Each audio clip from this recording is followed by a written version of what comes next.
Recording studio मछिया DJ Kanchan Raj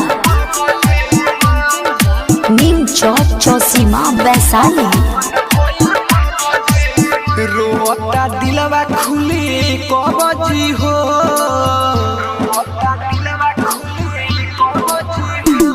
रोता दिलवा खुली कहबजी हो रोता दिलवा खुली कहबजी हो कैसे जियब हमारा बजी हो अब बहन भइल पबजी हो कैसे जियब हमारा बजी हो अब बहन भइल पबजी हो।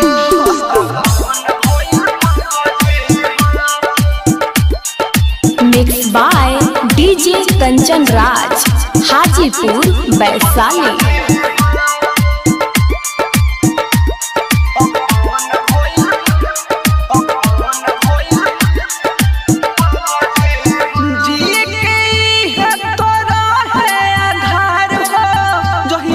छोड़ले रहे हमार प्यार हो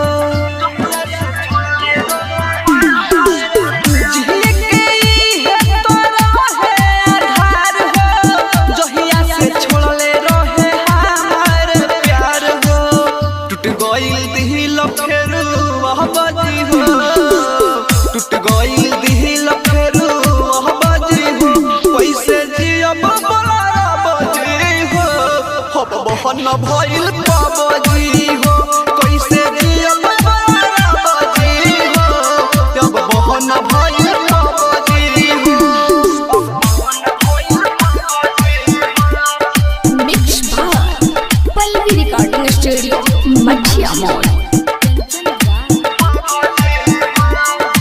नीम चौक चौसीमा वैशाली।